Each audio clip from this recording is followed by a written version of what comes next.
So अशा पद्धतीने वेगवेगळे इव्हेंट्स आहेत बायोटेक्नॉलॉजीचे, जे बिफोर क्राइस्ट आणि आफ्टर क्राइस्ट म्हणजे करंट सिच्युएशनला.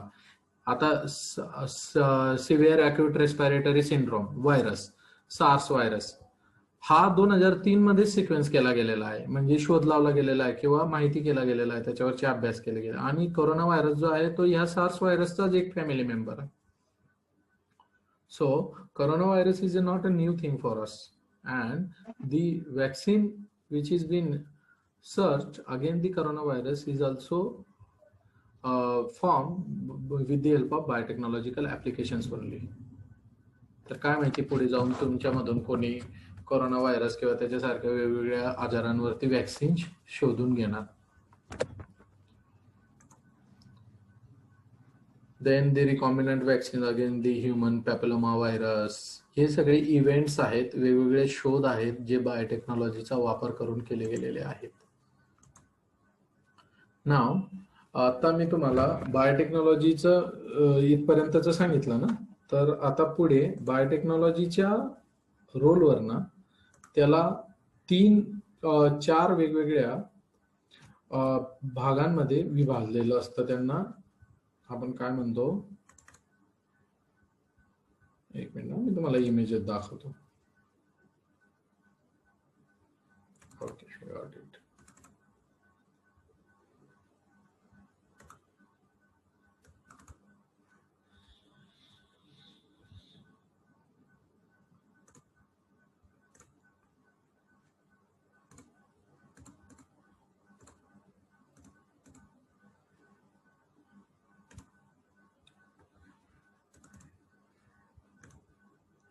ओके, तुम्हाला ही एक स्क्रीन दिसते का?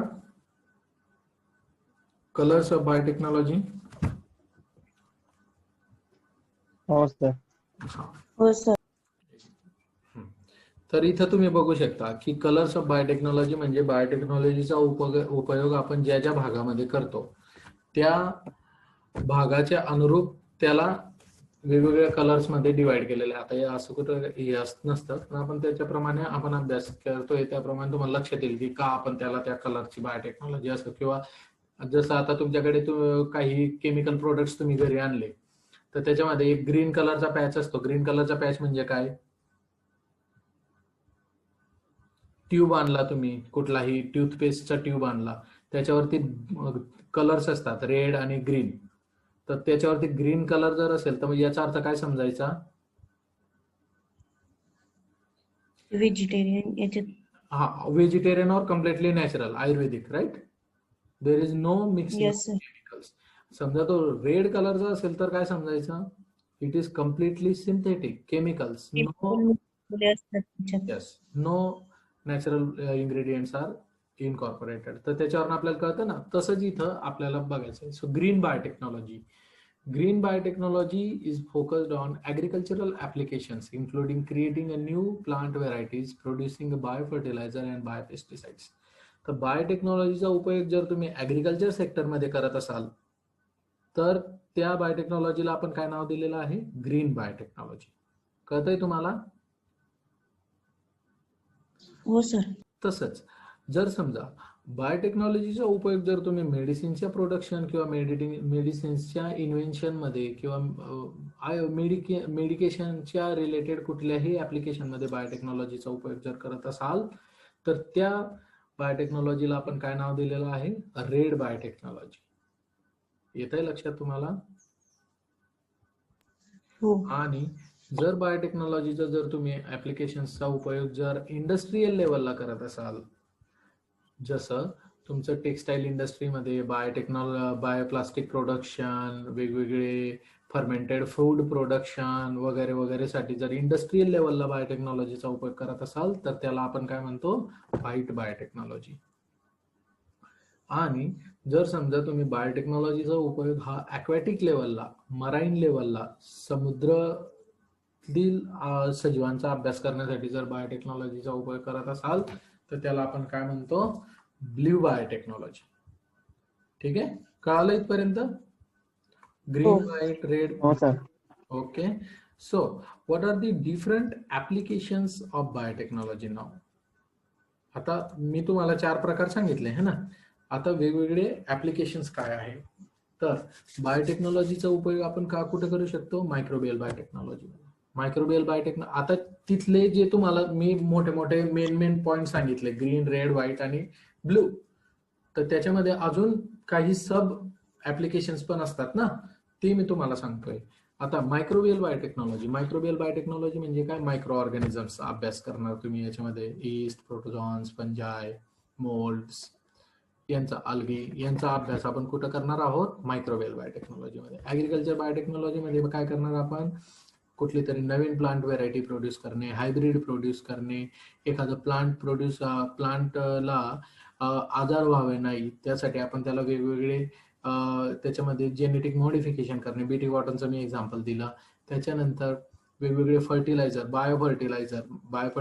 बायोपेस्टिसाइड्स म्हणजे नैसर्गिक, तुम्ही आता शेतकरी जे आहेत ते पोरांना माहिती असेल, तर त्या सगळ्या गोष्टींचा अभ्यास कोणाच्या अंडर येतो, ऍग्रिकल्चर बायोटेक्नॉलॉजीच्या अंडर. त्याच्यानंतर ॲनिमल बायोटेक्नॉलॉजी मध्ये काय काय अभ्यास येतो आपल्याला, whatever the genetic engineering studies related to the animals are comes under the animal biotechnology. याच्यामध्ये काय काय अभ्यास होऊ शकतो, एखाद्या ॲनिमलवरती ड्रग टेस्टिंग, क्लिनिकल ट्रायल्स, एखाद्या ऑर्गॅनिझम मधून नवीन काहीतरी प्रोटीन प्रोड्यूस करणे, ट्रान्सजेनिक ॲनिमल प्रोड्यूस करणे for the better improvement of the productivity.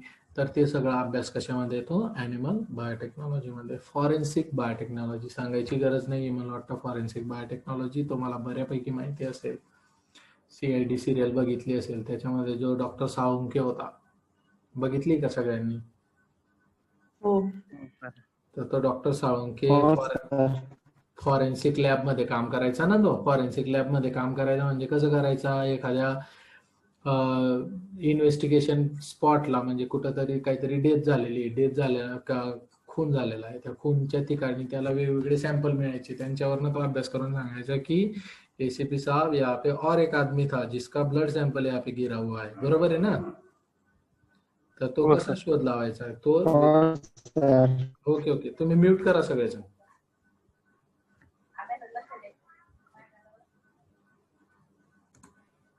अच्छा, पहिल्यांदा 7 जण होते, आता 5च जण आले, 2 जण कोणतरी गायब होऊन गेले. चला प्रेझेंटी टाका बरं तुम्ही, म्हणजे मला कळेल की कोण गायब झाले, त्यांना इंटरेस्ट नसेल बायोटेक्नॉलॉजी मध्ये. त्याच्यानंतर बायोरेमेडिएशन मध्ये काय होतं की कुठले काही केमिकल्स आपल्या सभोवताली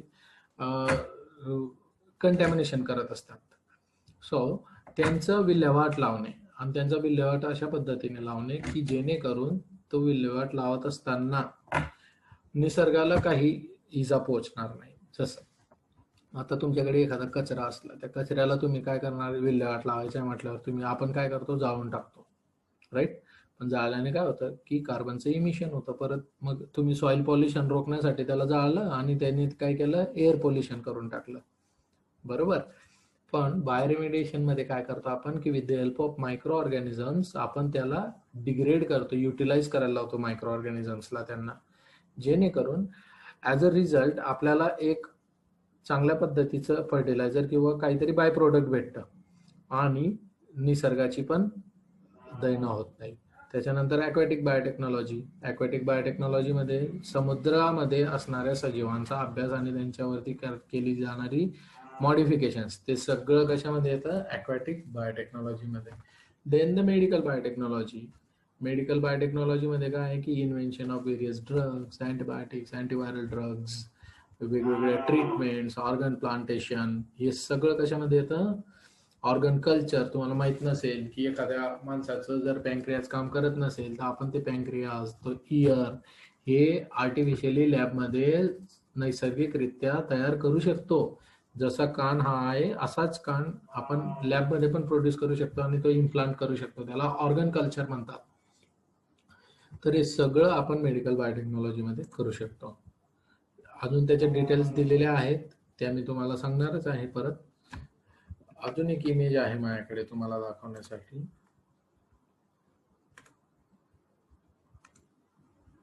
see here applications of biotechnology. आता फूड अँड फीड बायोटेक्नॉलॉजी म्हटलं की ते functional food analytic, production method, components वेगवेगळे, त्यांचा अभ्यास जो केला जातो तो म्हणतात तो आपला असतो फूड बायोटेक्नॉलॉजी मध्ये किंवा ऍप्लिकेशन्स ऑफ बायोटेक्नॉलॉजी अंडर येतो फूडचा concept. So that is called food biotechnology. Agriculture मध्ये आपण काय काय करू शकतो मी तुम्हाला ऑलरेडी सांगितलं. फॉरेस्ट्री मध्ये पण त्याचा उपयोग होतो, मेडिसिन मध्ये पण त्यांचं ऍप्लिकेशन आहे. वेगवेगळे मटेरियल्स, पॉलिमर्स, आता तुम्हाला माहिती आहे का नाही माहित नाही, वेगवेगळे पॉलिमर्स असे तयार केले गेलेले आहेत की जे तुम्हाला नैसर्गिकरित्या आपल्या बॉडीचा होमिओस्टॅसिस मेंटेन करू शकतात. ते आपण बघू, जाऊ द्या, पहिल्या लेक्चरला तुम्हाला जास्त होईल. त्याच्यानंतर बायोप्रोसेस टेक्नॉलॉजी, इंडस्ट्रियल लेवलला वेगवेगळे केमिकल्सचं प्रोडक्शन, एन्झाईमचं प्रोडक्शन, फर्मेंटेशन टेक्नॉलॉजीचा उपयोग करून वेगवेगळे हार्मोन्स प्रोड्यूस करणे, हे बायोप्रोसेस टेक्नॉलॉजीमध्ये येतं किंवा फर्मेंटेशन टेक्नॉलॉजीमध्ये येतं. दिसतंय ना तुम्हाला? हो सर. बायोटेक्नॉलॉजी ऍप्लिकेशनचे 6 गोळे आहेत. हो हो. हा, हे तुम्हाला नेटवर पण इझिली अवेलेबल. गुगल क्लासरूमला पीडीएफ सेंड करणार का सर?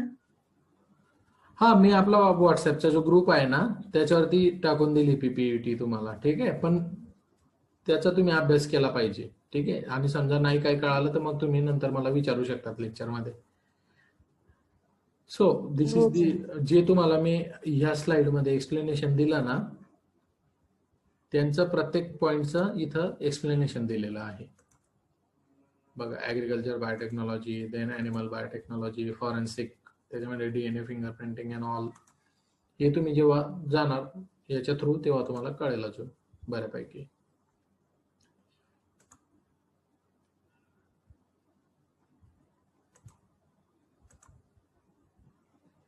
ओके, हे प्रोज अँड कॉन्स जे आहेत ते अजून सिलेबसला नाही आहेत आपल्याला, तर तुम्ही नाही पण वाचले तरी चालेल. हे फक्त बायोटेक्नॉलॉजीचे उपयोग आणि दुरुपयोग म्हणतो ना आपण त्याला, ते आहेत. तर ते तुम्हाला सिलेबसला नाही आहे आणि त्याची गरजही नाही आहे तुम्हाला अजून. सो ती डॉली जिच्याबद्दल मी बोललो ती ही आहे. तुम्ही परत एकदा, तुम्हाला एक कुतूहल म्हणून जर तुम्हाला ते बघायचं असेल तर ते तुम्ही बघू शकतात, डॉली बद्दलची माहिती ऑनलाईन, ठीक आहे.